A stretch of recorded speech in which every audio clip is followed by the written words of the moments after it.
Greetings! Welcome to the GasGas Maintenance video production. My name is Jim Snell. My company operates the United States National Distribution Warehouse for parts and accessories for GasGas Trial and Pampera motorcycles. At my facility, we also operate the research and development for the United States. In this production, we will be showing you procedures for normal maintenance on your new motorcycle. The GasGas dealer network in the United States is highly qualified and well established. If you need any assistance, please consult your local dealer. In this video production, we are attempting to show you ways of performing maintenance on your motorcycle so that you will have very few problems with the motorcycle over the lifetime of its use. If you are uncomfortable with any of the procedures in this videotape, or if you do not possess the mechanical aptitude or the proper tools, we would suggest that you would consult your local dealer to assist you. As we have been importing to the United States the GasGas trial motorcycles since 1991 and producing prior versions of this production, you may notice in some of the segments that the motorcycles depicted are of older models from prior years. In this production, we have chosen to reuse some of the original footage, and these segments will be when the basic procedure does not change. So therefore, when you see the older motorcycle, you can assume that the procedure shown there would apply to your new GasGas motorcycle. Additionally, you may wish to access the GasGas USA website on the World Wide Web at gasgas.com. At this website, there is a technical forum. You may wish to review some of the technical advice. There are also wiring diagrams and many other items of useful information. Also are the results of GasGas racing worldwide and many other things, photos and tests and product reviews of the entire GasGas motorcycle selection. Here we have the 2003 model GasGas PRO, this being a model 280. We have for 2003 some changes to the motorcycle. We have a new disc brake rotor on the front. We have a new type of dust sealing wiper on the forks. We have a minor change in geometry and some reinforcement to the frame in this area. We have a new efficient cooling fan which draws less current from the ignition and operates at a higher RPM, which can bring the engine into its proper temperature operating range more rapidly than the previous model. We have on the 280 model a new carburetor from Del Orto. It's a flat slide developed exclusively for the sport of observed trials. And again, this would be an exclusive item on the 280. You may notice one additional mounting screw on the magneto cover and a minor change in this area. We now have the engine center cases in the material magnesium. In 2002 they were aluminum. This is a 1.7 pound weight reduction to the engine assembly. We have a new chain for 2003 developed exclusively for trials. We have a new airbox seat. It looks the same, but it has some changes in its structure and design for strengthening and ease of maintenance of the filter element. There is a model available for those of you with 2002 machines which has the correct 2002 graphics, but it's actually the 2003, and this is an update part that's available from your GasGas dealer. In addition to some changes to the airbox seat assembly, there are some rubber flaps that have been installed in the chassis for waterproofing purposes, and there is a rubber flap that's on the shock body itself, and this assembly that's available for the 2002 bikes is offered through your GasGas dealer at a very reasonable price so that you may upgrade your older machine. For 2003, we also have a new exhaust system from this point to the rear. This centerpiece is redesigned and reinforced and has an improvement in performance, as well as the rear silencer has changes to the way it mounts and the way it joins with the center exhaust in this area here. In addition to the exhaust enhancing engine performance, we do have a change to the cylinder head. The purpose of these modifications was to make the bike have smoother bottom end, low RPM power. On the engine also, we have the external clutch cover has been modified for 2003, and I will speak about this component in a moment, but also this is available as an upgrade part. There is a kit that you can install this new cover on the 2002 bikes, and again, it's offered at a reasonable price through the GasGas dealer network. Here I have the 2003 cover, and this component is also magnesium. We have some changes in here this year. This rib is new, and this is to direct oil into the clutch to enhance the cooling of the clutch components. And we have a change in the seals in this area, and also the diameter of this post and the piston that sits here are smaller, so that with this cover the clutch opens a little more when you pull in the clutch lever. This kit comes with all the necessary gaskets and components to upgrade the 2002 model. For 2003, we have a minor change to the design of the rear disc brake rotor. After loosening the two carburetor clamps, I can pull back on the carburetor and actually remove it from the chassis without removing the air box.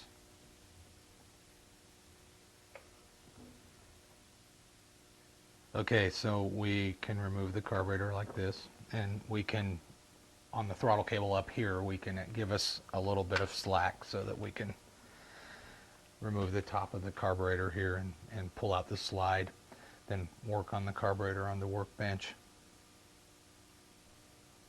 Here we have the flat slide. Always inspect your O-ring that's inside your cap. Make sure it's in position when you reassemble your carburetor.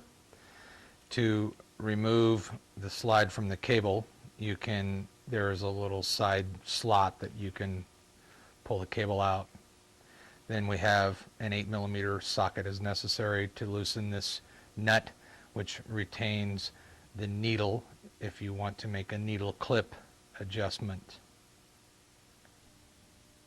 As with all Del Ortos, when you have the floats out, be sure that this pin is on the bottom. It is possible to install these incorrectly. So this would be correct. On the new 280 model flat slide Del Orto, this is your pilot jet. It's exclusive just to this carburetor. All other Del Ortos on other GasGas trial models will use this pilot jet.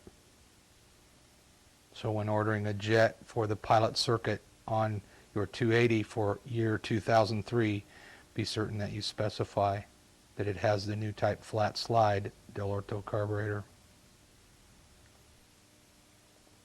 The standard jetting on the 280 model for 2003 is a number 36 pilot jet, a number 107 main jet. The needle is a D48. The needle has 5 clip positions. From the factory, the setting is the second clip position up from the bottom. Due to the constant development of the GasGas products, we have some variations in front suspension in the model 2002 and 2003. This also would apply to the economy model, more commonly referred to as the Edition. You may notice on your motorcycle that the forks, when you receive the motorcycle new, they may not be in exactly this same position. They may actually be down inside the clamp a little or above the clamp a little bit. If you find this on your motorcycle, it is best to leave it in that position. That's the position that the factory has chosen for the best chassis performance of your specific model. It's possible on some of them that have the fork actually inside this top triple clamp, that if you were to raise it, it is possible that the dust seal area here would impact the bottom of this bottom triple clamp. So if you are thinking of making a change to the level of the fork tubes in the triple clamp, it's best to be certain that you don't have this problem with this impact.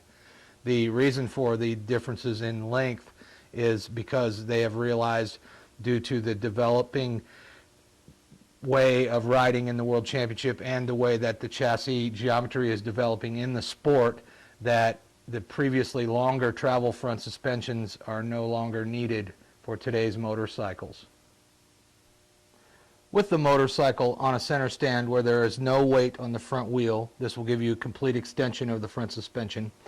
You should have a measurement of about 7 inches, 6 7/8. The minimum should be 6 3/4. Anything less than 6 3/4 and you stand the chance of an impact of the dust wiper into the bottom of the bottom triple clamp. We have a large tapered bearing here and down here that the steering pivots on. This is important that it be kept greased and adjusted. And this would be the tension nut, which puts the proper tension on the two bearings and the steering. When you adjust this nut, you must loosen this bolt and loosen the two pinch bolts that pinch this to the leg. Then you can tighten this, and you can use a spanner or a small punch and tap it. And then you want to have smooth movement here, and you should pull like this on the tire and check for play in the front suspension. If the bearings are too loose in there, you'll be able to actually move the forks back and forth. You'll feel play in this area. And after you have this adjustment made, then you'll need to tighten this nut, and again, this must be loose. This is a jam bolt which goes into the side of this nut to lock it in place. So then after you've tightened this one, tighten this one, tighten this, then you'll go back over here and tighten the two front bolts, one on each side, that pinch this clamp to the leg. You must have these loose during this procedure, so as this comes down, it can move down also on the forks. So at the point we're going to make this adjustment, it may be just as easy to remove the handlebars, take off this big nut, and with the pinch bolts loose, remove the top triple tree and remove this nut, and then you have access to the bearing here, and you can drop this assembly down a little bit, and you can get in here with a paintbrush and put grease on the lower bearing, thoroughly grease the top bearing, then reassemble, make your adjustment. This may add 5 or 10 minutes to this job, but keeping these bearings properly greased is essential for the performance of the steering of your motorcycle. I also want to mention that it is best to avoid pressure washing this area, because you can force under high pressure soapy water, which will accelerate corrosion in the bearings here and wash away the grease. This is the new TXT 280 Pro. In this segment of this production, we will point out the primary differences between this motorcycle and the previous models. For 2002 in the Pro model, we have different clutch and front brake master cylinders. Please note that the internal components on these master cylinders do not interchange left to right. The internals are different. We have a new, smaller, more compact front clutch master cylinder. The internals in the front suspension are different. However, the procedure for exchanging the fork seals explained elsewhere in this video will be the same as the previous models. We have the new 32 spoke front and rear wheels with new hubs, new disc brake rotors, and new 4-piston caliper with aircraft type high pressure hydraulic hoses. The new chassis on the Pro model uses chromium plated chromoly ovalized tubing. The new Pro model uses a completely different engine designed and built by GasGas, 6-speed transmission, liquid cooled, 2-cycle case reed valve. A completely new fuel tank with the same fuel cap as previously mentioned in this production. A composite resin seat base with integrated air filter box. A detachable rear fender. A completely new rear swinging arm, rear brake, rear wheel hub and sprocket assembly with a rear brake caliper now protected internally in the swing arm, 2-piston design. On the Pro engine, we have the clutch slave cylinder for the hydraulic clutch built into the clutch cover. A small window here for checking the oil level in the transmission clutch, of which it should be 350 cc's for viscosity and oil type. Contact your dealer. We have a new completely redesigned water pump assembly direct driven off of the right hand side of the crankshaft. To access the air filter element on the Pro model, we will remove one screw from the rear of the seat. The seat lid is lifted up and removed. Inside you will find the filter element, and in the center of the element is a small wing bolt. Reaching in and loosening the wing bolt, you will remove it, and then you can remove the filter element from the motorcycle. After unscrewing the bolt, we remove the air filter assembly like this. This is the bolt. The filter itself is in a small plastic cage. This is similar, you may be familiar with this design with motocross and enduro machines. This is the cage. We have, again, a oiled foam filter element, cleaning and oiling procedure explained elsewhere. And being certain that you have the filter correctly installed on the cage, you can see that you have this center hole, and the filter is not in the center of the filter itself, and the same with the cage. So obviously the filter has a specific position that it goes on. Then you have a lip on the filter element which goes over the cage itself, you can see like that.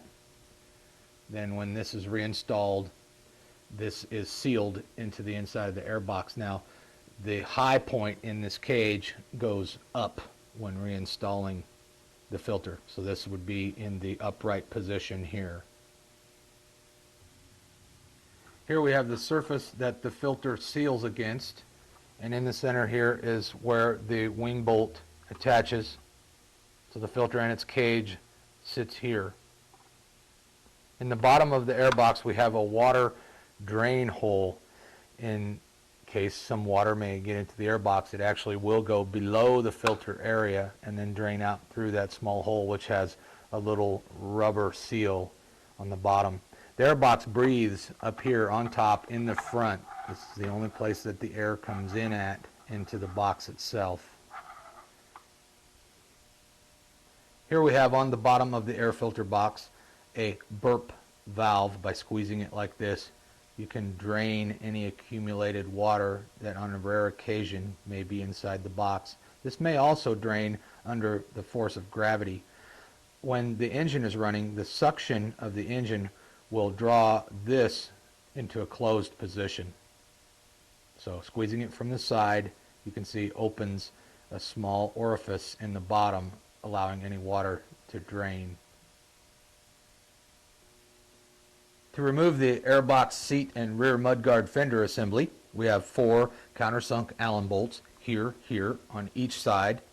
Then we will loosen the hose clamp at the rear of the carburetor, and then pull back on the entire assembly and pull this rubber boot at the back of the carburetor, pull it to the left so that it can come around the side of the rear shock absorber. There. This boot goes in the back of the carburetor here. Here you can see the small drain for the air box. This is the air entrance hole for the air filter. This is where the air is drawn into the air box. When reinstalling the air box seat base, it's best also to loosen the front carburetor hose clamp. This allows you to move the carburetor slightly during installation. Be certain that the rubber intake hose to the rear of the carburetor from the air box is correctly installed on the back of the carburetor. And then tighten the hose clamp, and then you can tighten the front hose clamp, and then put the remaining bolts in on the assembly. Here we have the rear shock absorber for the Pro and also on the Edition 02 models. On the bottom of the shock, accessible underneath the motorcycle, is the adjuster for the dampening. Now this screw adjusts rebound and compression dampening simultaneously. You'll see a small minus and plus symbol imprinted in the body. Using an 8mm wrench, you can rotate this to adjust the dampening. Minus means less dampening and plus means more. The shock is delivered from the factory on your motorcycle in the fastest position, which is all the way to the minus side. There are no clicks, and this screw will rotate 2 1/4 times. Caution, it is possible to break this off if you are attempting to turn it when it's already in its outermost position. If you feel resistance, do not force this. This turns very easy, just like that. But when it comes to its end, it is possible to break this. Here we have the rear shock and the rear brake master cylinder reservoir. Incidentally, there should be an air gap in the fluid to allow for heat expansion. You should not overfill this reservoir. This is the preloaded adjustment for the rear spring. If you're heavier or as the bike ages, you may find it necessary to add more pressure to the spring, and to do that you will loosen the top one of these two nuts, and then you will rotate this bottom one to preload the spring, and then when you tighten the top one against the bottom one, you have them locked together, and that prevents them from coming loose. On the top of the front suspension fork legs are two knobs, one on each side. One knob is marked C, which is compression or adjusts the dampening when the fork is going up. On the opposite side is one marked E, which is extension or rebound dampening, which adjusts the dampening when the fork is going down. Again, we have plus, meaning adding dampening, minus, meaning less dampening. Please note that these are high-speed dampening adjusters only, so depending on your skill level, you may notice no change when you move these knobs because they only affect heavy impacts and retractions of the front suspension. The new ignition system on the Pro model is Kukusan Digital. There are no provisions for altering the timing. However, it is critical that this pickup have the correct gap, and the gap between the pickup and the flywheel is 7/10 of a millimeter, and you check it with a feeler gauge like this. Then you can adjust this pickup by loosening the screws. 7/10 of a millimeter. To remove the flywheel from the Kukusan ignition module, you will remove a bolt from the center and the standard flywheel puller available from your GasGas dealer for specifically Kukusan units. This puller fits 1996 to present Kukusan ignitions on GasGas motorcycles only. You'll insert this threaded puller tool, and when you turn in this part, it will press the flywheel weight off of the tapered shaft on the crank. Note that there is a Woodruff keyway on this flywheel, so when reinstalling it, you must be certain that you have the Woodruff key on the crank aligned with the keyway in the flywheel. This is the digital Kukusan ignition stator.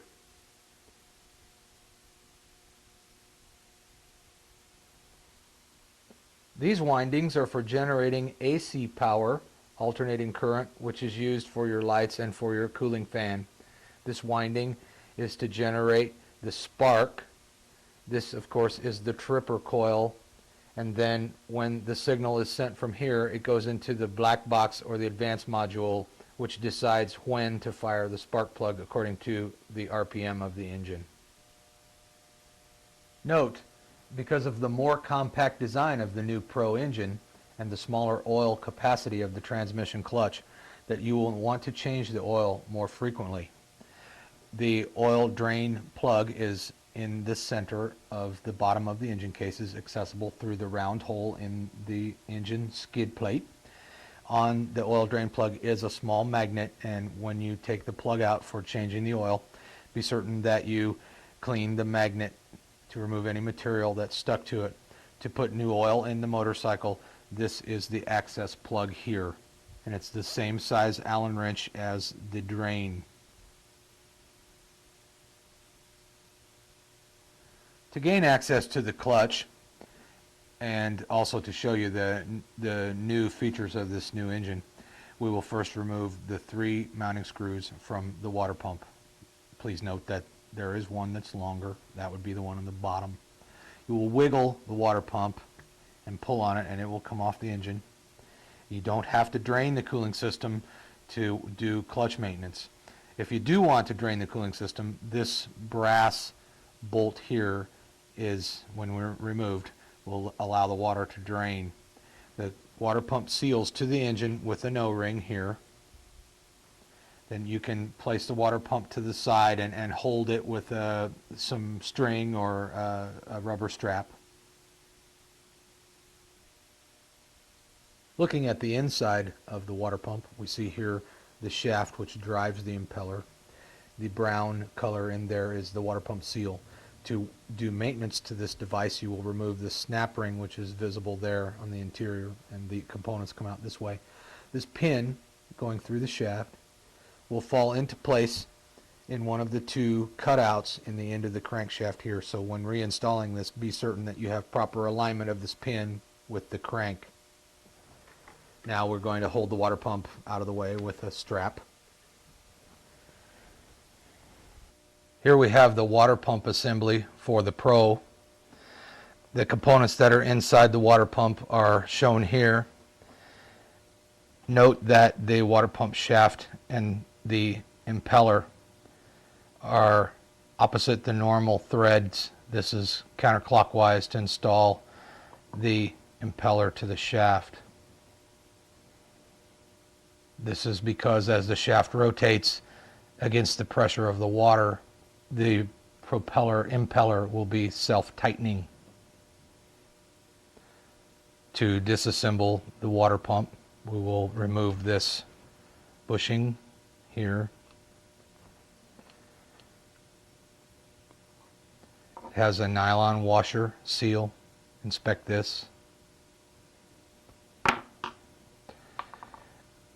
This is the water pump shaft that you see inside. There is a small washer there. Now, to remove this interior of this pump, we will take a snap ring plier and remove this interior snap ring here. Then I will take a small screwdriver and I'm going to insert it in here to stop the impeller. And so essentially what I'll be doing is I'll have the screwdriver in like this. So I'm putting it in here against the impeller blade, and then again, because the threads are opposite the norm, I will actually be rotating this shaft as if it were tightening it, but in reality I'm going to be removing it from the impeller, and it comes out like this. Now we have a small washer that you may recover later, or if you're lucky it may fall out. There it is. It goes on top of the impeller when you're reassembling, and then this piece sits like that. And this is actually a bushing bearing for this end of the shaft. Now we are going to remove the seal, and there's several ways you can do this. You can actually heat this aluminum piece on a hot plate if you want to slightly expand it to break the the seal of the rubber against the metal. Many times it's possible just to pry the seal out. We can use a screwdriver, a fairly large one, and if we're lucky we can just get a hold of the seal like this. We're going to ruin it, but obviously our intention is to replace it. And very carefully, we don't want to damage the housing of the water pump. And if it gives you some problem, then you may want to heat this in, like I explained, on a hot plate or using a heat gun. And be careful when you're doing something like this that you don't impale yourself with your tool. Okay, so I've heated the housing a little and the seal is going to come out, no problem. And we have our impeller that we'll remove from the housing. You wouldn't want to heat this too much. You might melt this, but just a little heating on this was enough to expand this and break loose the seal. We'll clean all the components before we attempt to reassemble it. Okay, so I have my shaft, my new seal. Note that the seal goes this way. The other side of the seal is completely brown. You'll see the recessed area will be visible on this end of the shaft. I've reinstalled the impeller, and I've lubricated the seal and the area around the outside of the seal with silicone grease, and also I've cleaned and lubricated the interior of the housing. Notice there is the snap ring groove. We'll be wanting to press the seal in just as far as it takes for it to just get past that groove. So obviously it goes in like this. Now I actually have found a socket that is perfect for using it as a tool. I'm using the socket like this, and it sits very nice down in the seal, and you can then press the seal in place. And if you have any problems using this method just with your hands, if you need to, you may put this in a vise and very lightly, but you can see that I can do it just with my hands. And again, you only want to press the seal just as far as it takes to clear the snap ring groove. I have the snap ring reinstalled. If you want to test rotate this assembly, remember always counterclockwise. If you were to rotate this clockwise, it's possible that you would loosen the impeller. So always testing it counterclockwise. We have a smooth movement. Then again, we have this small washer that is going to sit on the shaft first before this bushing. So I'm going to take a small amount of silicone grease and lubricate this area, and then I can put the washer there and put it back together.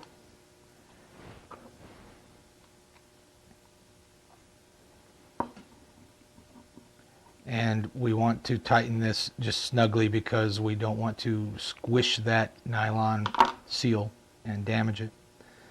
Then once again we will test, and we have nice smooth movement. So as I mentioned previously in this video, that I prefer to align the pin with this bottom water pump hole, mounting hole, and then I align the crankshaft of the engine the same way, so that when I reinstall the water pump, these components align. You may find that if you remove the small O-ring which sits here and make an initial test fit of the pump to the engine to be certain that everything is falling into place, then you can carefully remove it, put the O-ring on, and then reinstall it, and then you're certain that you have these components aligned correctly and that these pins have fallen into their position on the drive of the crank. I want to mention that really you should not attempt to force this component onto the engine. If you have resistance, then you should double check your work to make sure that you have all the pieces properly aligned. There are three basic reasons that you would need to remove the clutch cover. One would be to make an adjustment to the eccentric cam for adjusting the shifting mechanism. Another reason would be to make adjustments or repair to the clutch fiber plates.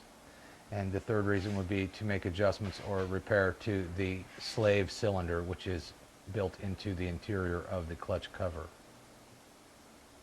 The clutch cover on the new Pro engine is a simplified design, and to remove it to gain access to the clutch components, you will need to remove the kickstart lever, and I would like to show you a little tip. This lever is on a tapered spline shaft, so you would remove the bolt just partially, and then when you open the lever, you can use the lever itself as a lever to pull it loose from the tapered spline.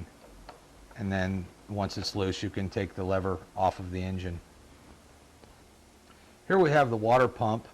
This brass fitting is also the drain, so if you need to drain the water, you would remove this. However, if you're going to do clutch maintenance, it's not necessary to drain the water. When you remove all the bolts around the perimeter of the clutch cover, including the 3 water pump bolts, you can take the water pump off of the clutch cover and pull it aside and never disturb the cooling system, or you can leave the water pump attached to the clutch cover.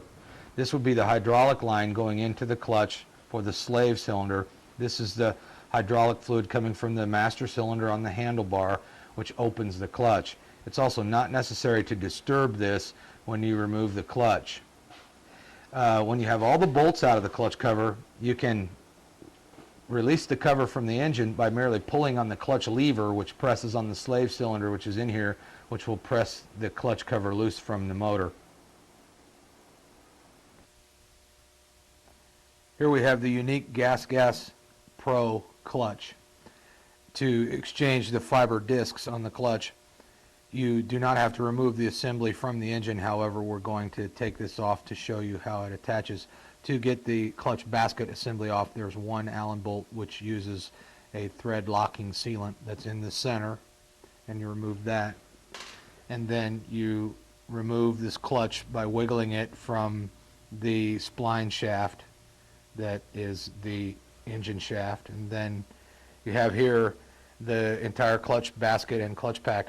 To exchange the fiber plates, of which there are 3 shown here, you will want to remove all of these little bolts, and please note that these need to be loosened a little bit at a time, each bolt, so as not to cause warpage to the large spring.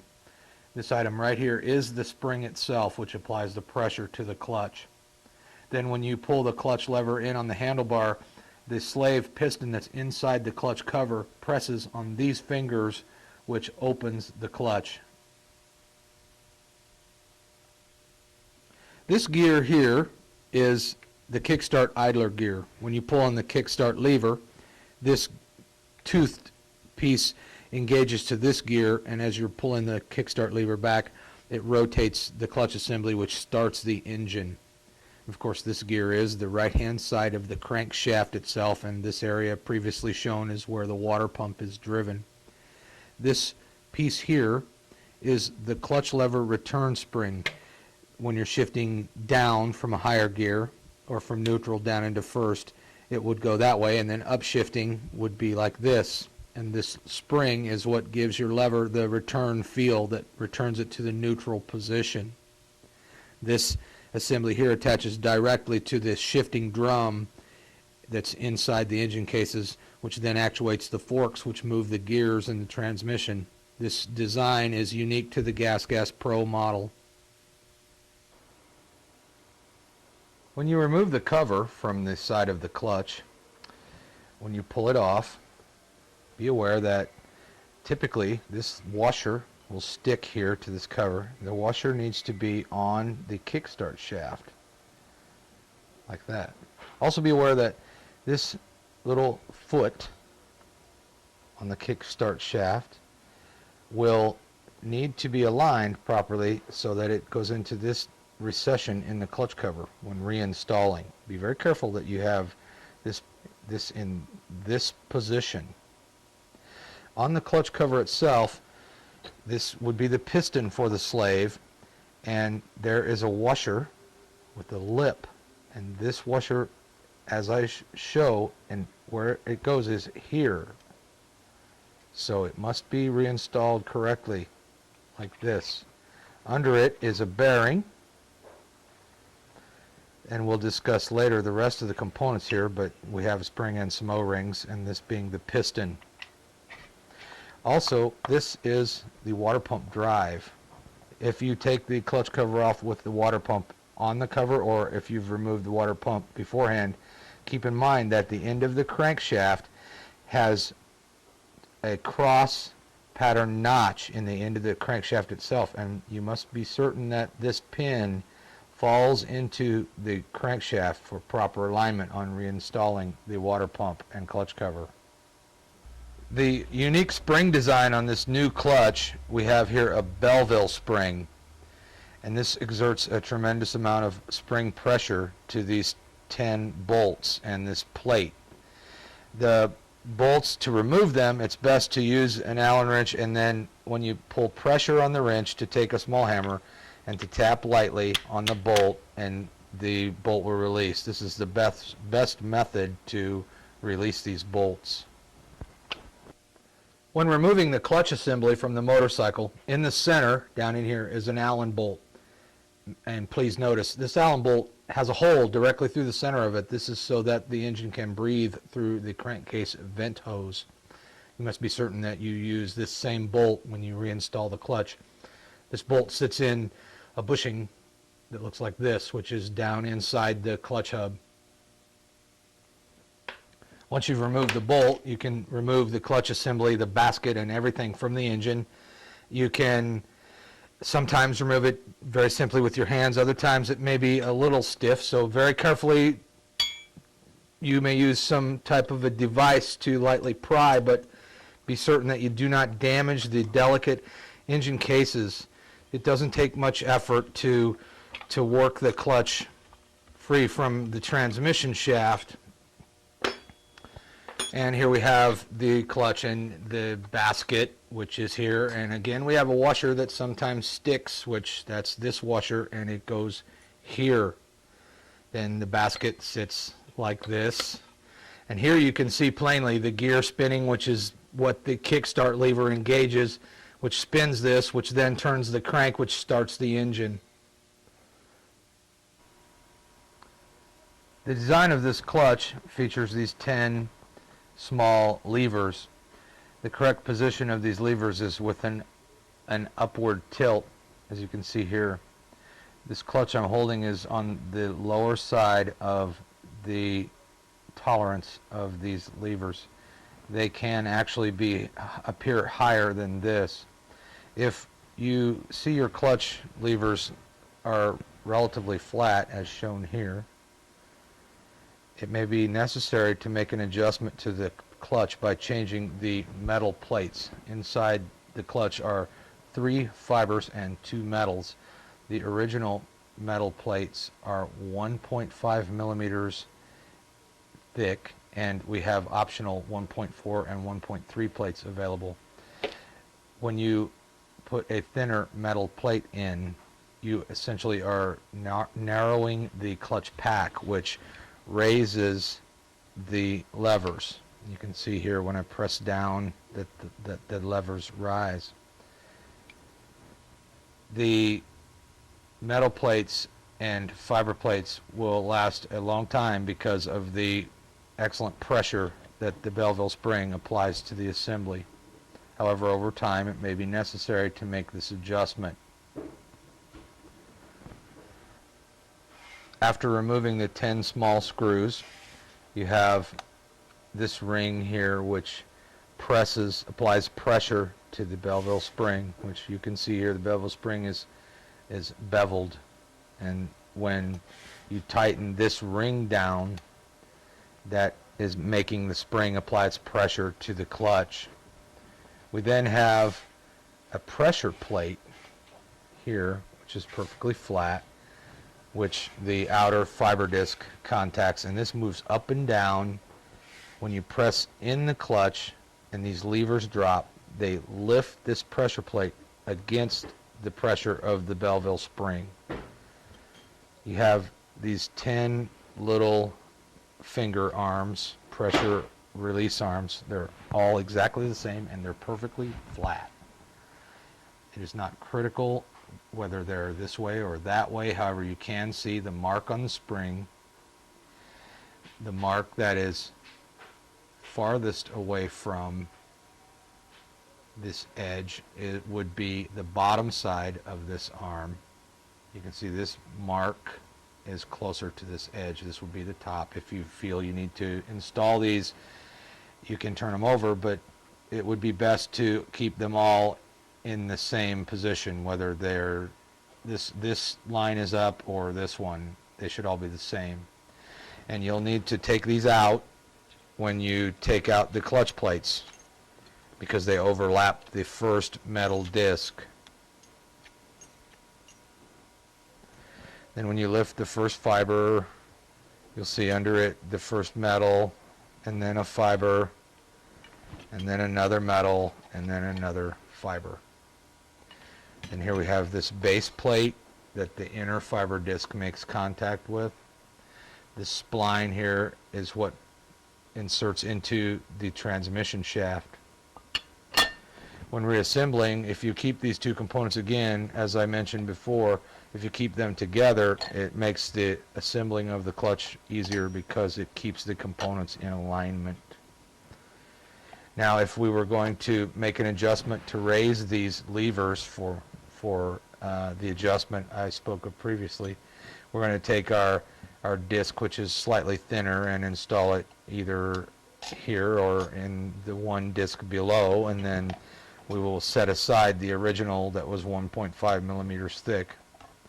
And when we reassemble this, you can put just 5 of the 10 screws in, leaving every other one out, and then make your measurement to verify that you have these fingers within the correct tolerance. After we have removed the 10 screws, the plate, the spring, the pressure plate, and then we remove our 10 little levers, which look like this. They're all exactly the same, and there is no top and bottom. They're symmetrical. We have our clutch pack. We have 3 fibers and 2 metals.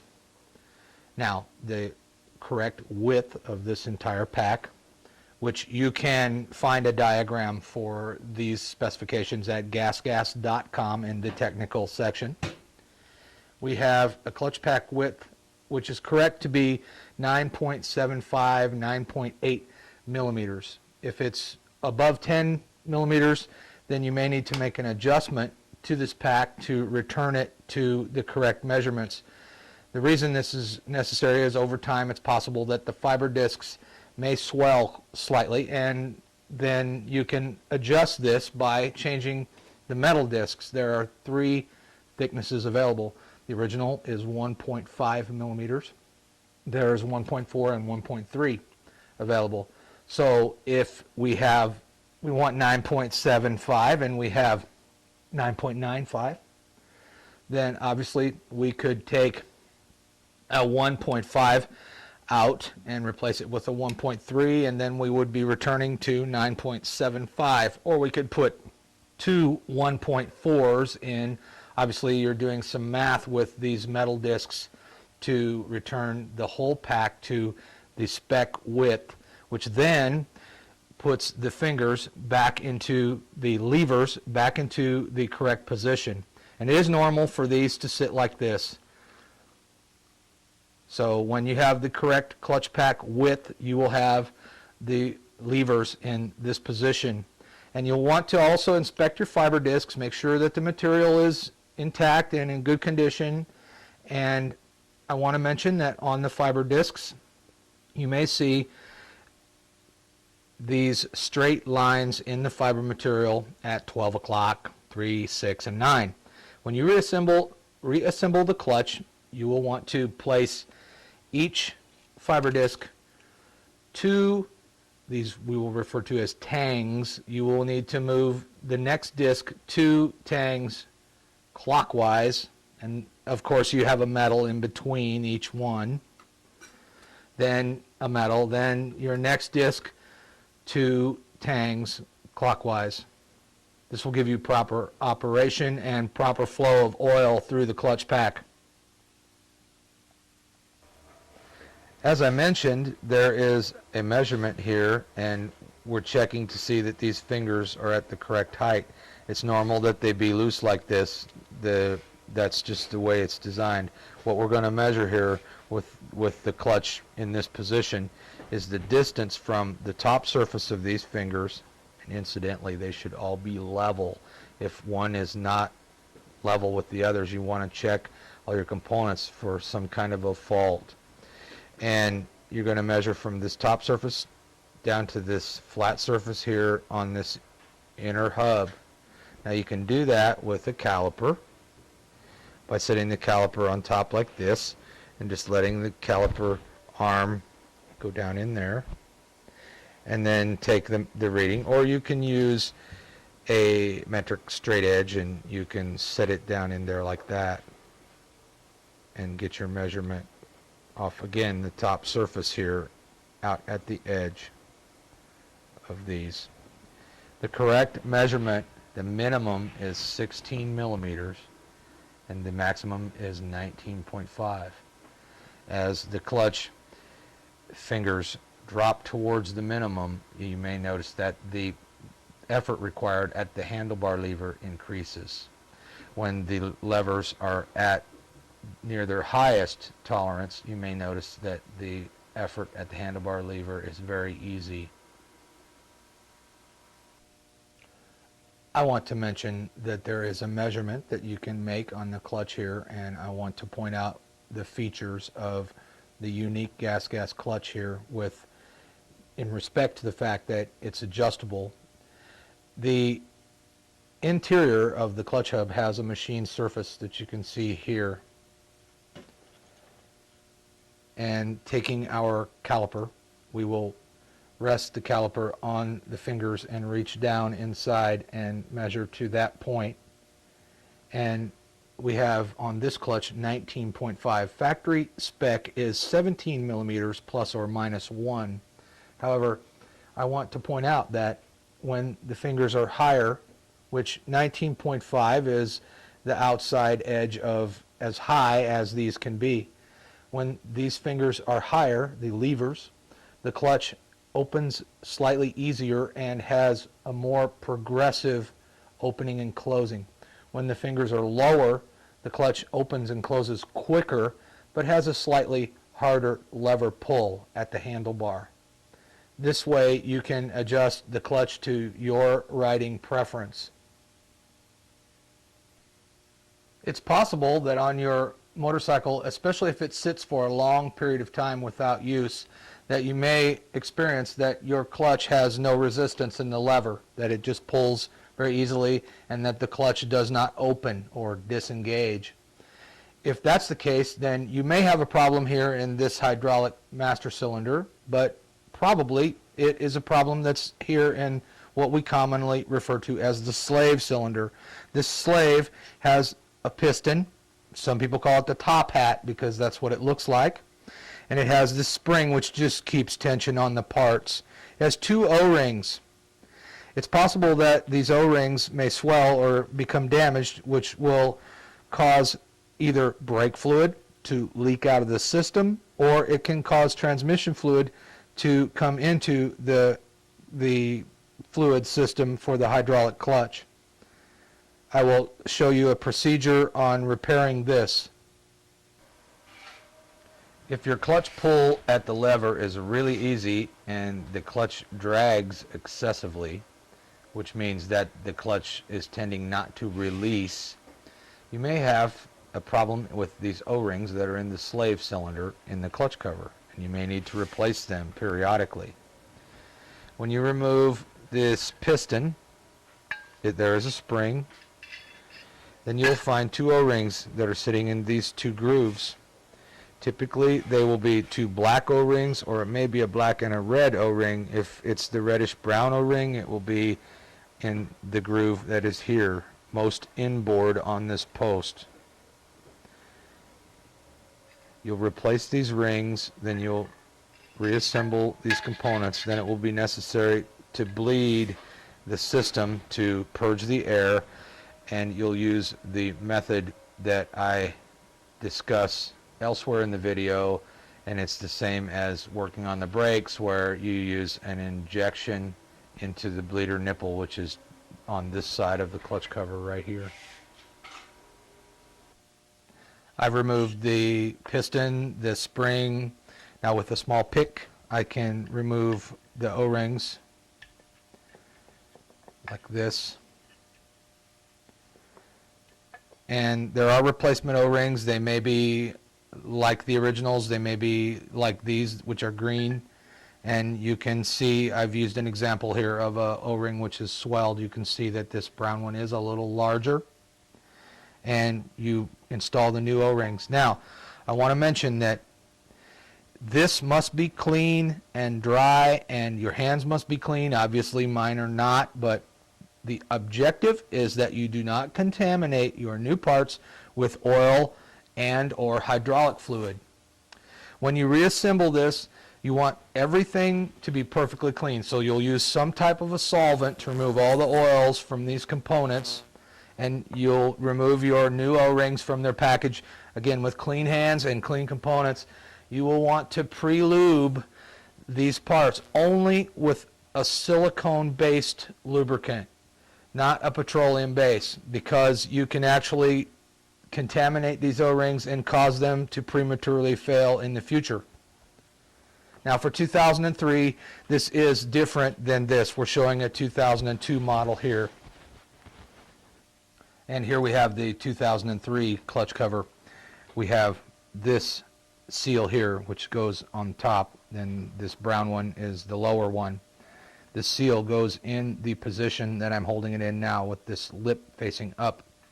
This would be the 2003 type spring that goes in the center, and it has a stabilizing rod which looks like a nail. The head goes on top.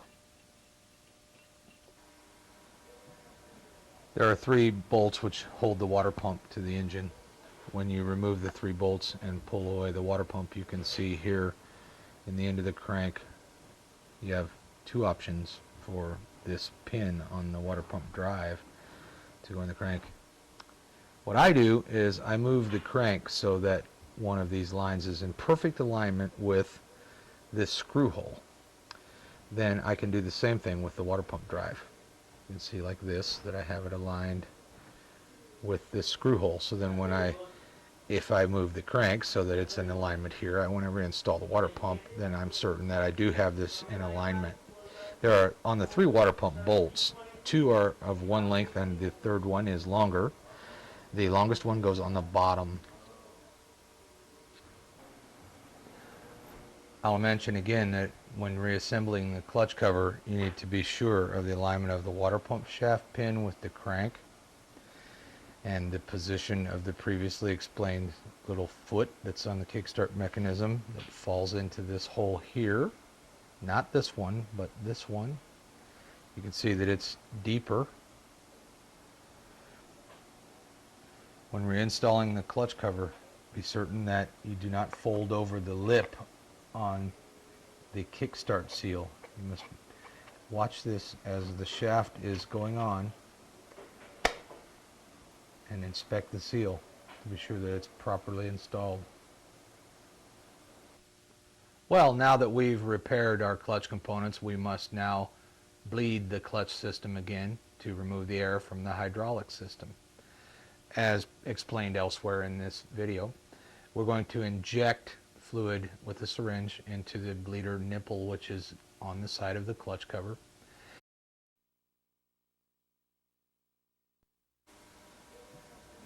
There are 3 bolts which hold the water pump to the engine. When you remove the 3 bolts and pull away the water pump, you can see here in the end of the crank you have 2 options for this pin on the water pump drive to go in the crank. What I do is I move the crank so that one of these lines is in perfect alignment with this screw hole. Then I can do the same thing with the water pump drive. You can see like this that I have it aligned with this screw hole. So then if I move the crank so that it's in alignment here, whenever I install the water pump, then I'm certain that I do have this in alignment. There are, on the 3 water pump bolts, 2 are of one length and the third one is longer. The longest one goes on the bottom.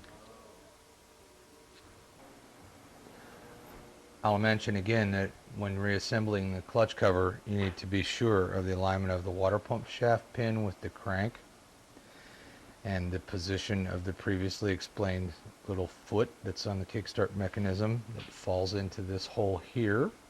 Not this one, but this one. You can see that it's deeper. When reinstalling the clutch cover, be certain that you do not fold over the lip on the kickstart seal. You must watch this as the shaft is going on and inspect the seal to be sure that it's properly installed. Well, now that we've repaired our clutch components, we must now bleed the clutch system again to remove the air from the hydraulic system. As explained elsewhere in this video, we're going to inject fluid with a syringe into the bleeder nipple, which is on the side of the clutch cover.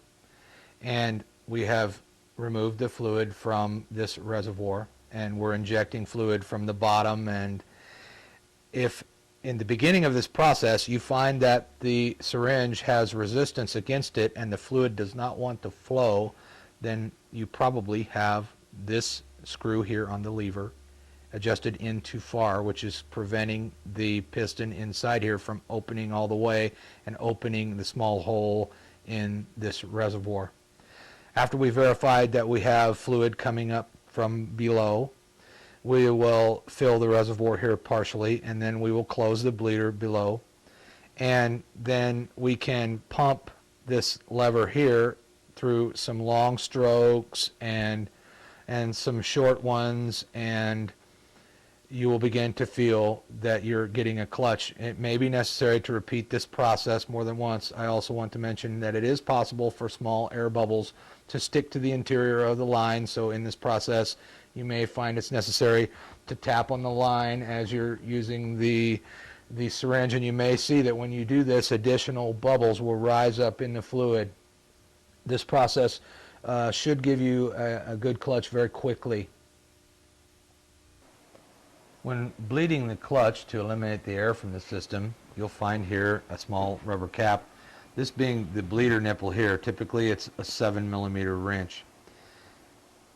This bleeder nipple must be rotated a couple of turns for it to completely release from its base. If you find that when you're attempting to inject the fluid here that there's a resistance against the syringe, you either have this bleeder nipple not turned out far enough, or it's possible that you have on the handlebar unit too much adjustment on the little lock screw which is on the lever itself, which I will point to. If this screw and this jam nut, if the screw is in too far, it will prevent the piston from coming out from the master cylinder and allowing fluid to rise into the reservoir when you are injecting it from the bottom. Also, when bleeding this system using injection, you would need to have this cap removed also to allow the fluid to rise into the reservoir, and periodically you will have to take the excess fluid out of the reservoir. GasGas has designed the Pro engine to be easily removable from the chassis for maintenance. I will point out some of the features and the correct procedure to go through to remove the engine from the chassis. To begin the procedure of removing the engine, you would first want to remove the airbox and seat and the fuel tank. Then you will remove the radiator cap and drain the coolant from the engine, and you will drain the oil that's in the transmission. You would then disconnect the chain by disassembling the master link. You can remove the carburetor and set it aside, leaving the slide and the carburetor cap and cable attached, and you can lift it and hang it over the frame. You would remove the cover for the magneto, remove the stator rotor, and then you can take off the stator and leave all the wiring connected and you can take the stator and hang it up over the frame. This way you don't disturb any of the wiring in the motorcycle. When reinstalling the stator, it is marked and it's not possible to install it incorrectly. You would then remove the components of the exhaust system, the front, mid, and rear silencers. And then you have a motor mount bolt here. There's a motor mount bolt underneath the engine here. And then you have this swing arm pivot shaft. And take note that the engine actually does clamp to the pivot shaft on each side in the rear, so you will need to loosen the two Allen bolts at the rear of the engine case, one there and one on the opposite side. Removing this brass cap from the water pump housing will allow the coolant to drain. You'll capture it with a container under the motorcycle here. You remove this large Allen bolt here, and then the swing arm pivot shaft is driven out from this side, out the other side. You only need to push this shaft out beyond the center cases. You can leave it on the other side, still in the swing arm on the left-hand side. It's not necessary to take off the brake pedal or the skid plate or the radiator. You will then remove the rear cylinder base stud nuts, and there are two bolts that are mounting this brace to the frame up behind where the fuel tank was. You'll remove this brace. If you remove the clutch cover from the engine before you remove the engine, you can actually take the clutch cover off, as I explain elsewhere in this video, and you can set it aside also and never lose the hydraulic bleed of your clutch system. You can leave the hydraulic hose connected to the cover and put it aside, and then take the engine out for the maintenance that you'll do internally. It's possible to remove the engine efficiently in 30 minutes. The bolts on the clutch cover vary in length. Basically, when reinstalling the clutch cover, when you first insert the bolts and before you begin to thread them in, you can see that they have about an equal amount that is outside the cover. So obviously if the bolt is too long, it's sticking up too high, or if it's too short, it falls into the clutch cover before it actually makes contact with the threads inside. There are three separate lengths of the bolts on the clutch cover that exclude the ones for the water pump. The longest one is here. The two next longest ones are here and here. The two shortest ones are here and here. Now I'm going to give you some tips on disassembling the engine. We've removed the clutch cover, and we're going to remove the clutch assembly, and no tools were required. This one came off. There's the washer that I mentioned earlier. It sits here on this transmission shaft.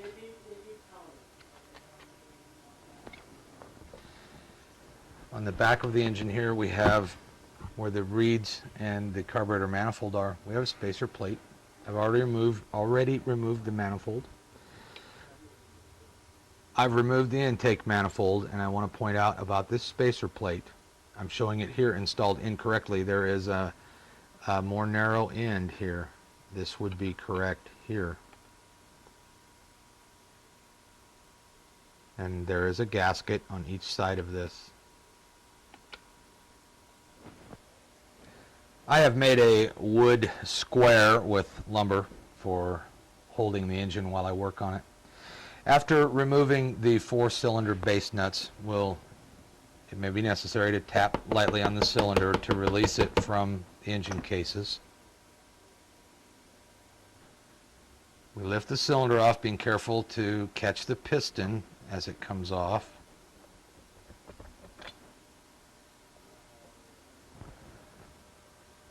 On the piston, there is an arrow for the piston's direction. The arrow would be to point forward. It's under this carbon, which you'll find it when you clean this piston before reassembly. Also, the back of the piston is always where the two little pins are and where the opening of the rings is. When you're reinstalling the cylinder, obviously you have to compress the rings, and they have to be in a position where they're compressed with the gap right where the little pin is in the groove there.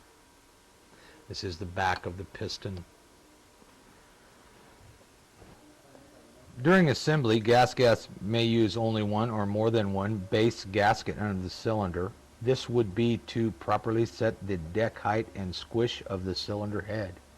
We will remove the base gaskets. I like my little hobby knife. It works very well for things like this.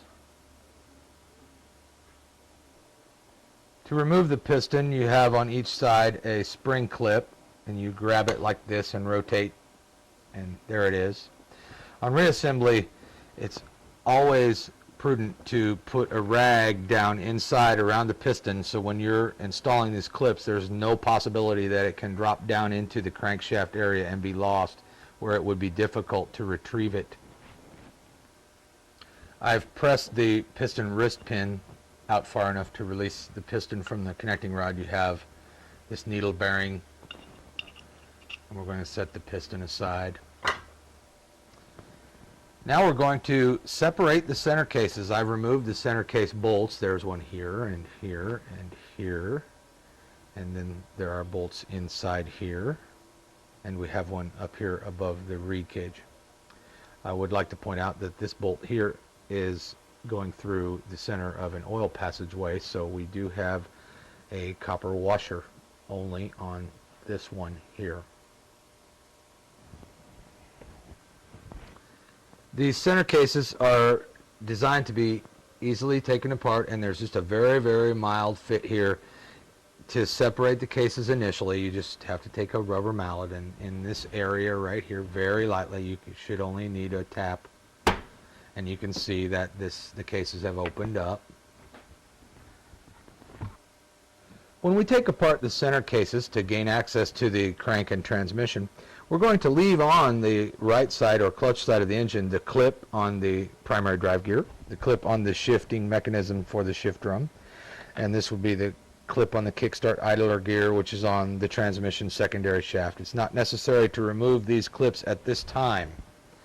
The cases on this engine are not split in the center. They're off center. The left-hand case is actually a cap, and this is the reason that I leave those clips. We're going to leave all the components of the engine in the right case half when we take it apart. So we have the engine on its side, and we lift off the left-hand case half side like this, and there is our center gasket, and we have all the components still in the right case half. Now I want to point out that there is a bushing that is on the countershaft seal here that slides over the secondary shaft, and this bushing has two O-rings. So when you'll reinstall this bushing after the engine's reassembled, be certain that you keep track of these components. We're going to show it this way without the case, but the purpose of these O-rings is that when this bushing goes on here that rides on the countershaft seal, that the O-rings are actually sealing the bushing to this shaft like this. This way it prevents oil from passing behind the bushing and out around the countershaft sprocket.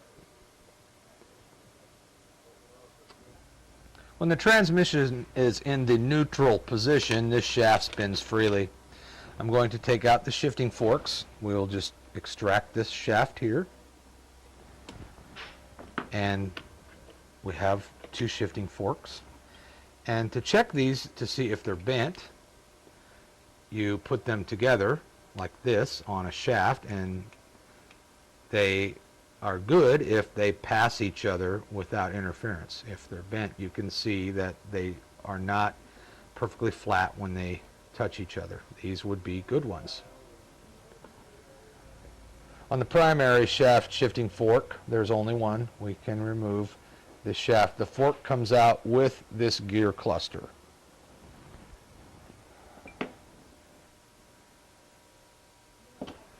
If you're not removing the crankshaft itself for crankshaft maintenance, it's not necessary to take off this circlip or to remove this gear. If we're doing transmission maintenance and we're removing the transmission, then we would be removing the circlip here with one of these circlip tools, and this small circlip here that's on the shifting drum. After removing this circlip, we have a washer.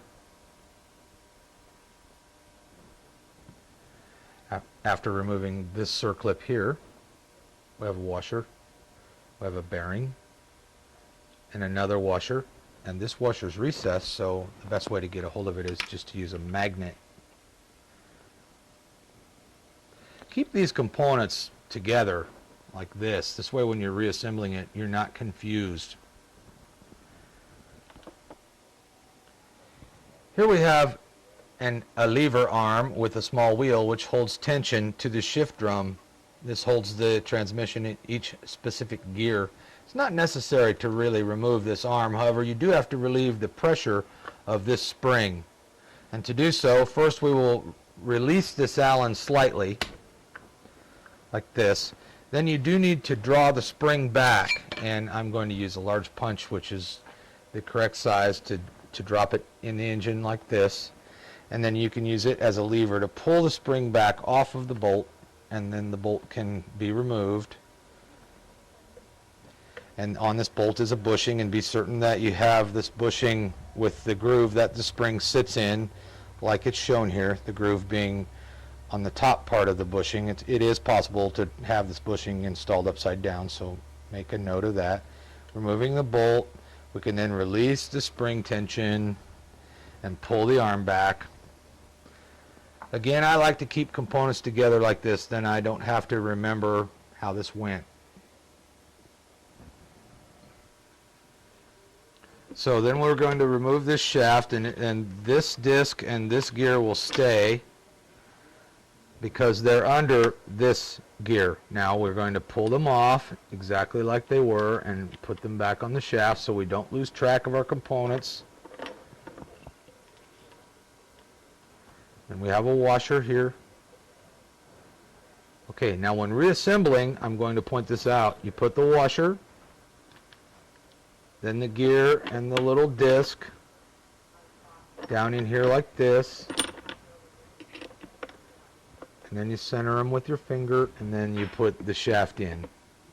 And this is because these are under this gear here.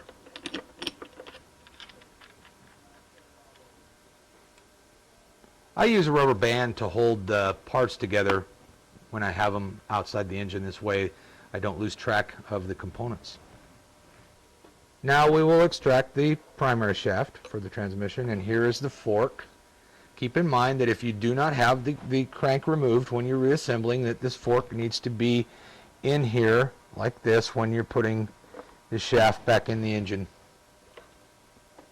These pins that are on the forks, this little pin, actually rides in the grooves that are on the drum. This is the way that the transmission shifts. As the drum rotates, the little pin travels through the channel and moves these discs on the transmission. There's 3 of these discs, and they have holes in them.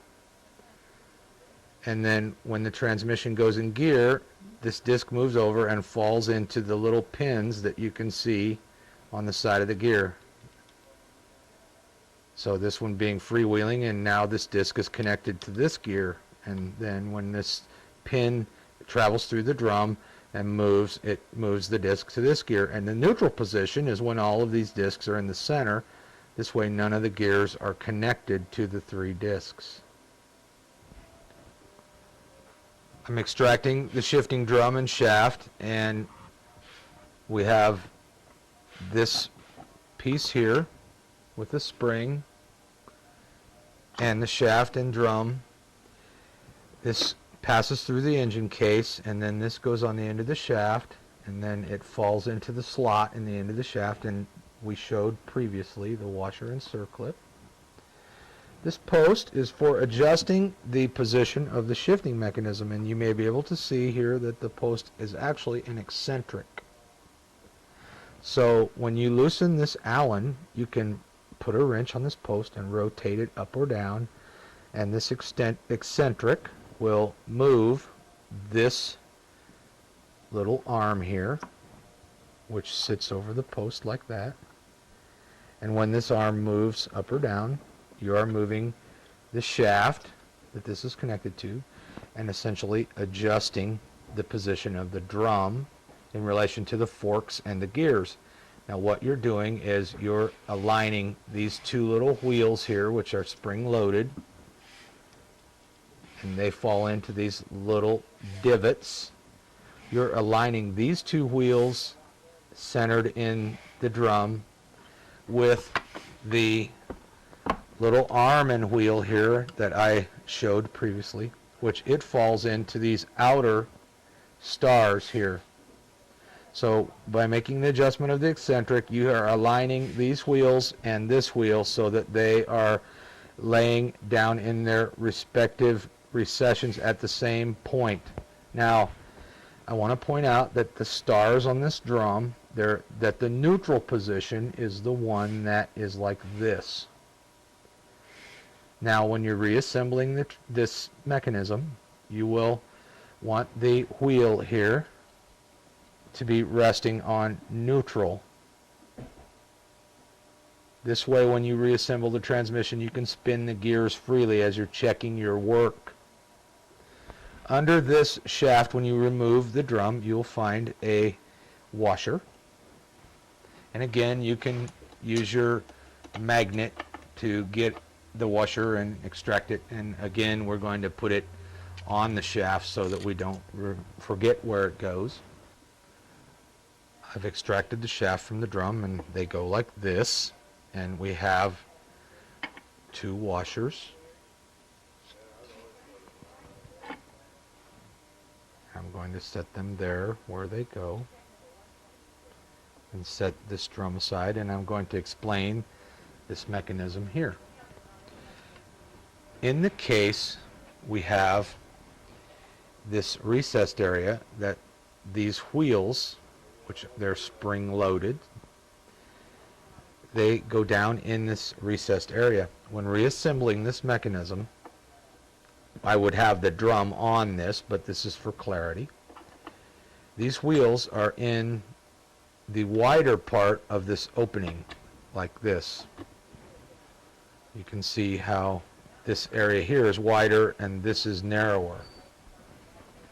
When you're changing gears, when you downshift, this wheel pulls into the narrower area, which retracts it and allows it to move a position inside the interior of the drum. When you upshift, this wheel over here falls into the tighter area of the radius, and it is retracted. This is how the drum moves through each gear. Each time you make a position of the lever, it moves the wheels into a new position in the interior of the drum. And then this arm is holding the drum in the specific gear position that you're in. And this is why that adjustment with the eccentric on the opposite side is necessary, so that these two components are in perfect alignment. You may need to make that adjustment when you have some difficulty with the transmission when you're shifting down from higher gears.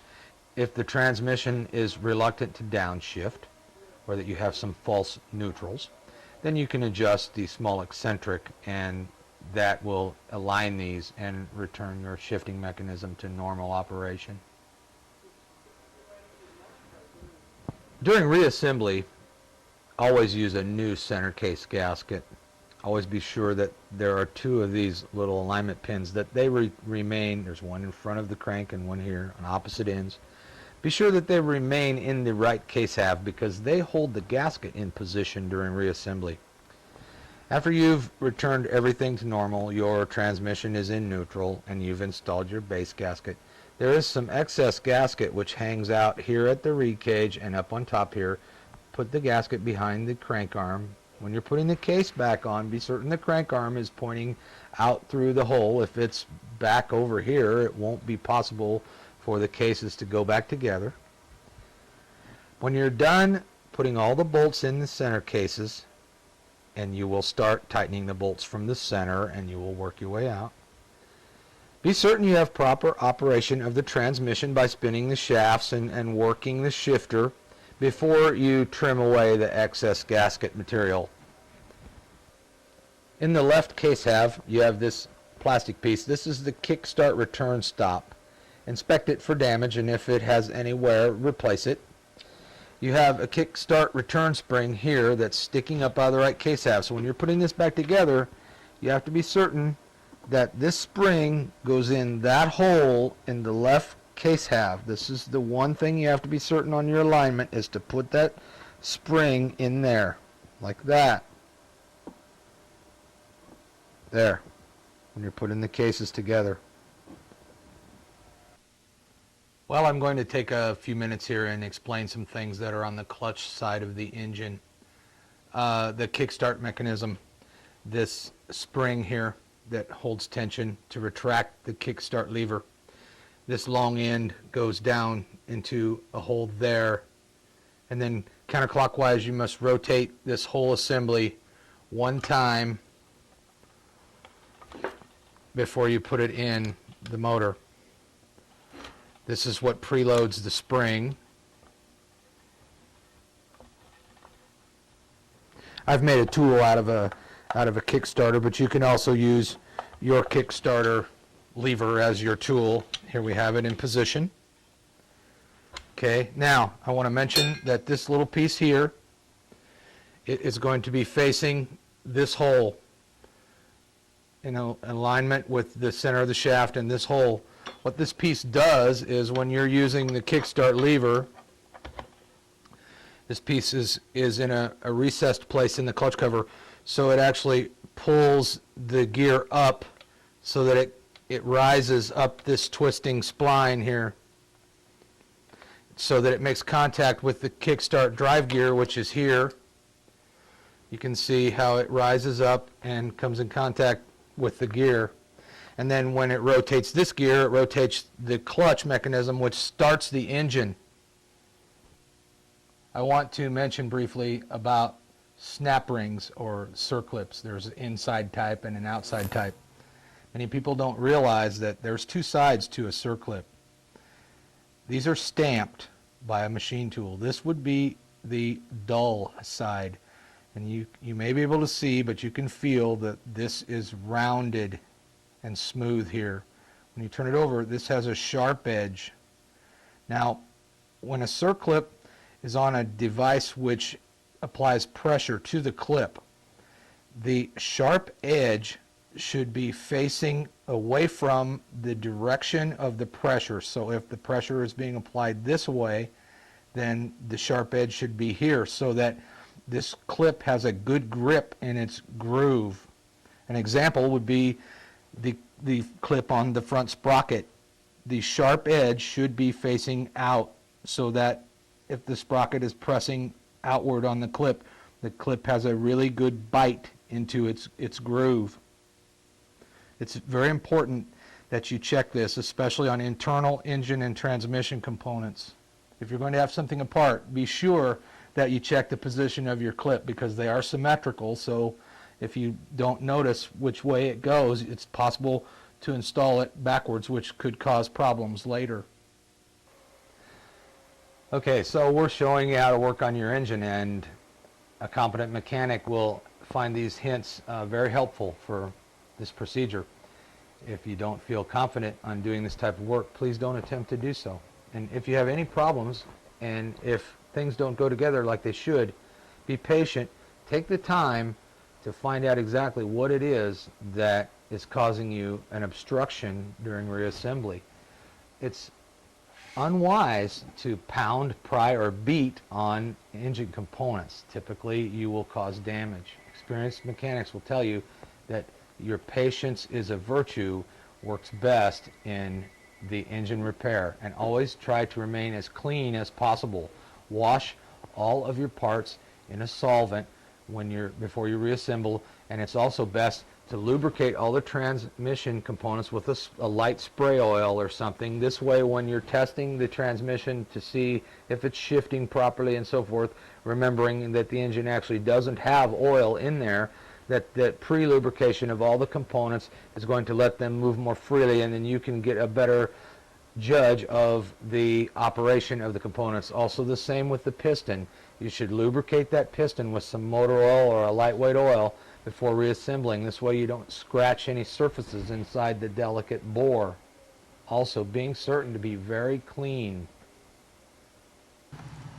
After the engine has been reassembled, or if the bike is not shifting properly, the transmission shifting point can be checked as follows.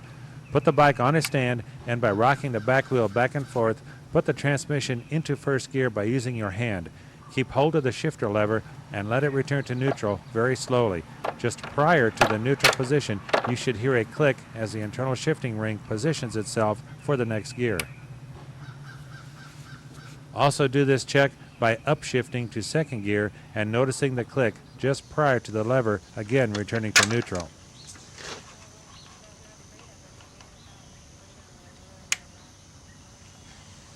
If the click is not heard, or you have to push the lever up a bit to get it, then the transmission needs to be adjusted.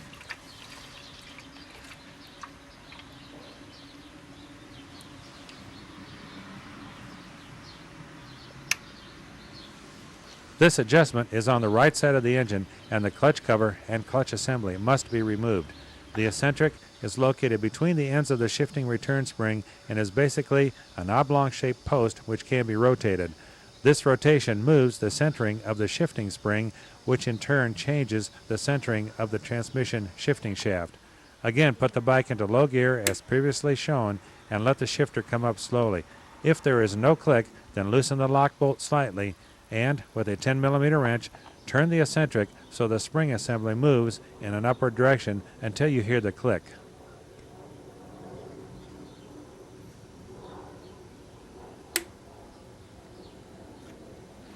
Stop here and tighten the lock bolt.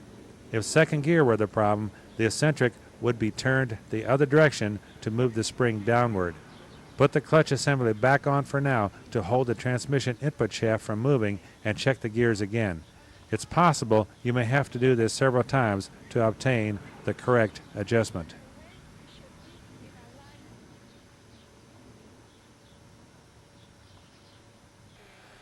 The Kickstarter lever must always be positioned approximately as shown here as it comes from the factory. This is the position which provides the most rotational force when starting the engine. Do not change the mounting position of the lever any farther forward because this can damage the internal starting mechanism. The foot peg is the mechanical stop for the lever, and it is normal for the lever to contact the foot peg when starting. This is the rearward limit for the lever, and any movement past the foot peg can also damage the internal starting mechanism. If the engine hesitates when the throttle is opened quickly, the low-speed idle fuel mixture screw needs to be adjusted. First, set the engine to a very slow idle by turning the idle screw counterclockwise. Then, turn the fuel screw all the way in and then back it out 1/2 turn. Next, momentarily crack the throttle open and note the engine response.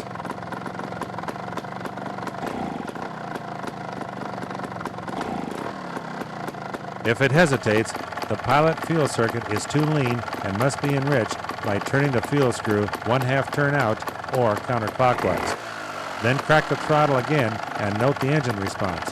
Keep repeating this procedure until the engine responds immediately. At this point, go one more 1/2 turn out on the fuel screw, and this then becomes your final adjustment point. If the fuel screw is turned more than 3 turns out and the engine still hesitates when the throttle is cracked, then the pilot jet is too lean and must be replaced with a larger size jet. This procedure must always be accomplished whenever the carb is rejetted with a different main or pilot jet.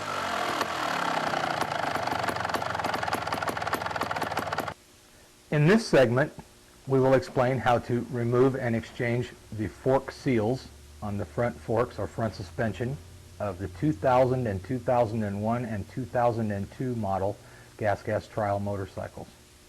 In front of me is a left side fork leg.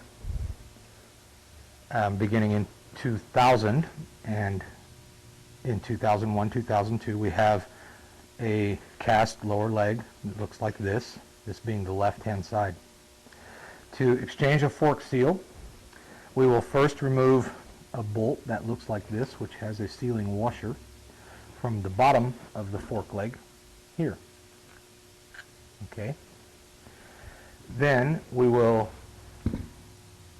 unscrew the top of the fork here. The internal part of this leg is threaded and this cap is threaded, and then you can extract the entire interior of the fork leg like this. A note before reassembly, put your bolt back in here and pull on this to be certain that this insert here is all the way out. It's possible that it can be pushed in like that, see, during the disassembly process. So pulling on it like that, see? Okay. You'll remove the dust wiper from the fork leg, which is this piece. And it's kind of like a seal, but it's primarily to keep the dust from entering the fork. Has a spring here. Then underneath it you'll find a snap ring, which you'll remove with a small screwdriver. It has flat spots on it to allow you to get your little tool underneath it. Then when you pull the two pieces apart like this, the seal will come out with these other components, a flat washer and two Teflon bushings. Okay, this is your seal. Now, when you have your new replacement seal, you'll see there's a spring side.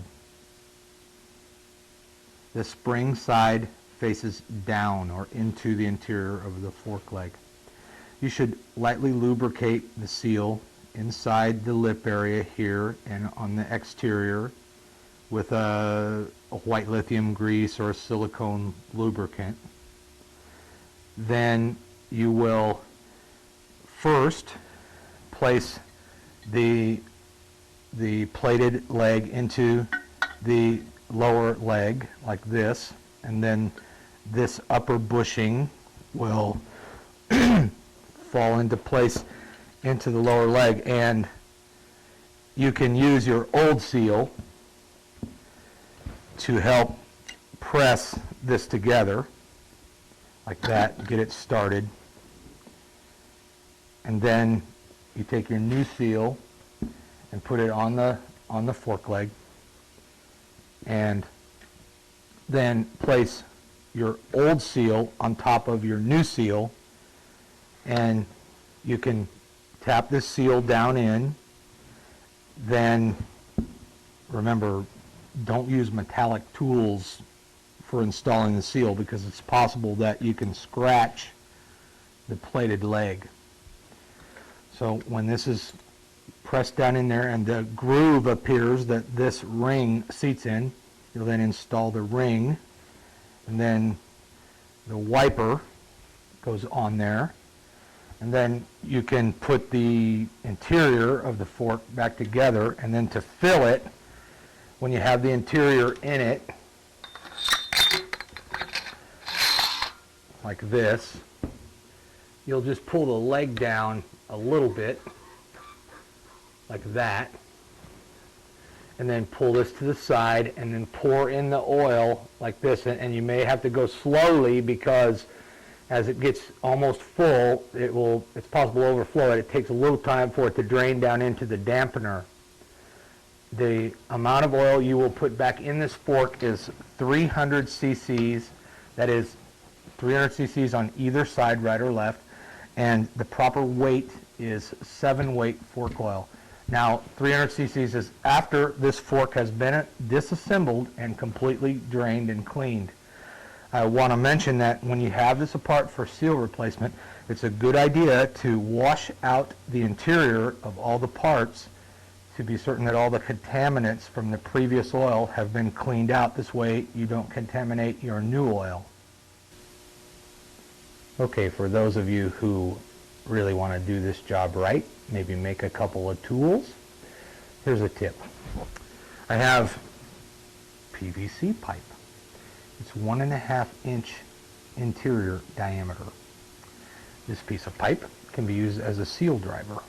So we're going to just slide it over the tube, and like this, we can drive the seal in. And a longer piece you can have, and you can hammer on the end. with your rubber mallet to drive in your seal. Works really well. Hardware store item. Also, I want to mention that when you reinstall the fork leg on the motorcycle, you should clean this surface of the leg with a solvent or soap and water or window cleaner, and clean the interior of the commonly known as triple trees. If oil is left on this area where the leg is clamped into the motorcycle, then it can cause the forks to twist, and these surfaces being clean where they join with the triple trees is important. And when you disassemble your fork leg, take note of how much of the leg appears above the top triple tree. You may want to take a measurement before you take it apart so that when you reassemble, you have the fork leg correctly positioned in the triple tree. And I want to mention again also that we do not over tighten any of the bolts on these assemblies. If you use too much force, it's possible to crush some of these parts or damage the aluminum triple trees. So use care when you reassemble your front suspension.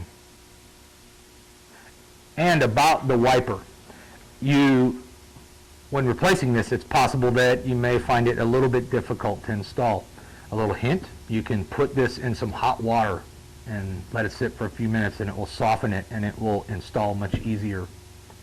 And this is when you're especially talking about a new part, the one that if you're reusing the old wiper, it probably will be no problem. But a new one, you might soften it in hot water. The hydraulic fluid that's installed in your hydraulic clutch and your front and rear brake systems by the GasGas factory in Spain is .4. You can also use .5. It's available from auto parts stores nationwide and even at the department stores in the automotive department. I'm going to show you a few little tips about bleeding these systems to remove the air, make this a lot easier. I went to a farm store. Now, these may be available in your region or may not. Here in Indiana, we buy these at the farm store. It is a veterinarian syringe. On the end here where the needle goes, I've installed a rubber hose. Now, you'll draw the .4 or 5 fluid up into the syringe from the fluid container, and this way you can inject under pressure the fluid into the system. This works much better than the pumping of the lever or the pedal. This is very quick and very easy. On the rear brake, the way to bleed it we find best is to remove the inlet fluid hose, which this comes from the reservoir, so this is not under pressure. So I pinch it off with hemostats and remove it. Then I plug into this nipple here on the master cylinder with my syringe. Then I open the bleeder nipple on the rear caliper and attach a bleed hose which goes to my small jar. And when I open this, I can inject the fluid in through this nipple here, and the fluid goes through the brake system, fills the caliper, and comes out through the bleeder nipple. Now, if you use a clear hose on this end here, you can see when the air bubbles have stopped coming through the hose. And then while still maintaining a constant pressure on the syringe, close the bleeder. Now, if you run out of fluid when you're near the end of your travel, keep the wrench on the bleeder and close it. Then you can get more fluid and do the procedure again. Now, on the front brake and the clutch, you want to also inject into the front brake caliper on the caliper itself with the cap removed from the master cylinder on the handlebar. You will see the fluid rising up into the reservoir, and be careful because if you're pressing hard on this caliper, on this syringe, the fluid will shoot out of the master cylinder and hit the ceiling. But air naturally wants to rise in the system. So when you're bleeding the clutch or the brakes, when you're pumping with the lever from the handlebar, you're pressing those air bubbles down through that hose. But then when you release that lever to get the next stroke, those air bubbles naturally rise back up again. So you're moving an air bubble back and forth, and you don't really get much done. When you inject the fluid from the bottom, it forces all of the air that's in the system to rise, and it comes up out of the top of the reservoir, and you'll find that your bleeding procedure is very quick and you'll have very solid brakes. On the Pro, the master cylinder is set up differently. The inlet fluid supply and pressure connections go into the front of it, and it is difficult to reach the inlet connection to inject the brake fluid. You can see this line just to the right of the swing arm. Instead, it is easier to connect to the same supply line as it comes out of the master fluid reservoir. Remove the fluid from the reservoir, disconnect the supply line, and attach it to your injector syringe. Now, with the bleeder valve open, you can force the brake fluid through the system, which will force out any air in it.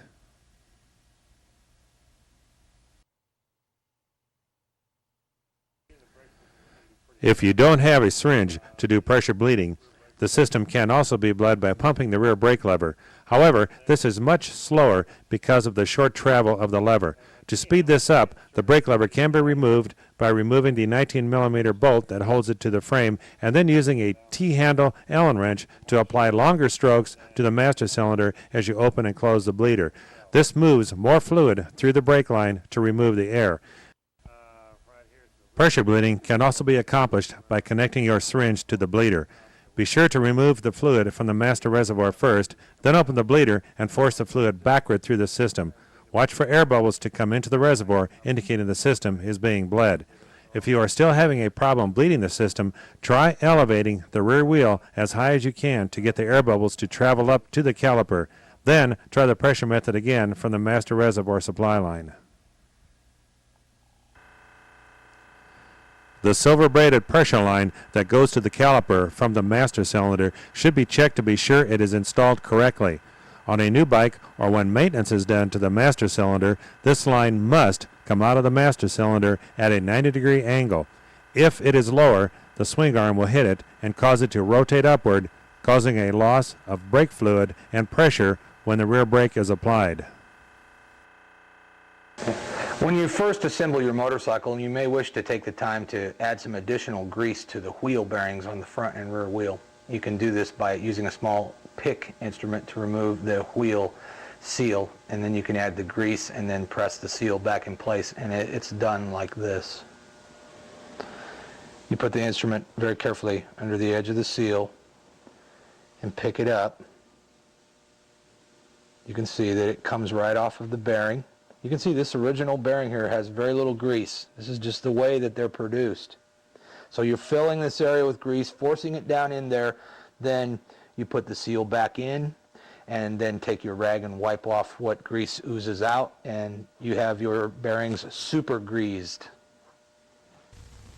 If you feel that your motorcycle may be running too hot and you wish to check the fan and or the thermostat, an easy way to check the fan motor to see that it's operating correctly is to disconnect the two wires on the thermostat and take a little jumper wire or a paper clip, whatever, and connect the two thermostat wires together, and this will make the fan run constantly. You can also do this in an emergency if your thermostat should fail and you need to continue to ride. When you remove the cylinder head, you will notice two O-rings. It's possible that these O-rings may be reusable, but we recommend that you replace them. When replacing them, put a light coating of grease on the O-ring. This will help the O-ring to stick in its groove when you're reinstalling the cylinder head. The GasGas motorcycle is designed for ease of maintenance. You will notice that your cylinder can be removed without removing the engine from the chassis. To remove the cylinder, you must remove the two cylinder stay braces, which attach from the base of the cylinder to the frame on either side. You must, using the Kickstarter, lower the piston to the bottom, and you must disconnect the water hose from the cylinder to the water pump. Once we've removed the 4 cylinder base nuts and the 2 cylinder stays, you can remove the cylinder by very lightly tapping on it to break it loose from the base gasket. lifting upward. The cylinder comes off very carefully now so as not to damage the piston. You will see that you may have more than one base gasket. This is when the factory assembles the engine to get the correct measurements of the ports. They will use different width gaskets or a combination of gaskets. Very gently we remove the cylinder from the piston. You will turn the cylinder on its side and you can remove it from the frame like that. The cylinder base gaskets are available in different widths, and you can get specifications from your GasGas dealer to properly measure and set up your cylinder porting depth. The GasGas Trials motorcycle uses a Nikasil plated cylinder bore. The cylinder cannot be bored as in some types of motorcycles. Most Trials motorcycles in use today have Nikasil or chromium plated cylinder bores. If you need to have the cylinder serviced, we recommend that you see a professional familiar with chromium and or Nikasil type cylinders. It is possible to replace the piston ring, and when you fit new rings to the piston, you will need to insert the ring into the cylinder, and using the piston to center the ring, you press it down into the cylinder bore, and then you'll want to check your ring in gap. In this particular example, it's too wide. The standard for ring in gap in GasGas Trials motorcycles is 0.1 or 1/10 of a millimeter per inch of cylinder bore. The 238 cylinder, which I am holding, uses a almost 3-inch bore, so we would recommend that the piston ring end gap would be 0.3 millimeters, which you can use a feeler gauge to check between the ring end gap. Of course, like I said, this is much too wide. I'm using a worn piston ring here as an example. For clarity, we have removed the linkage pieces and shock absorber and reassembled them for you to see how the mechanism is assembled. This is the lower shock mounting bolt. Again, an 8mm Allen wrench removes it. This center linkage piece, the two dog bones. This part attaches to the swing arm. It has 2 cage needle bearings and 2 oil seals, one on each side, and the 13mm wrench. This is your large suspension pivot bolt and the 2 dog bones. The 8mm wrench again is used to remove the large suspension pivot bolt.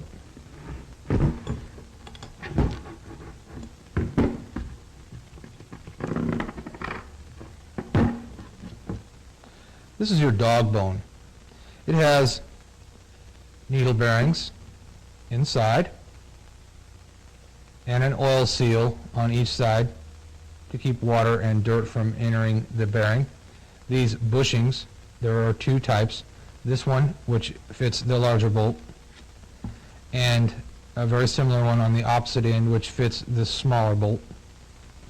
When taking this apart to grease the components, you must inspect thoroughly the needle bearing to make sure that it is intact. Also inspect the surface of this bushing. Sometimes when your suspension parts become worn, these bushings and needle bearings will transmit to play in your rear swing arm, and if that's the case, they will need to be replaced. To replace the needle bearings in the dog bones, you can drive them out with a socket that is of the suitable diameter. Also, there are optional needle bearings available which have oil seals built into the bearing. See your GasGas dealer for a choice of the optional bearings that you may use.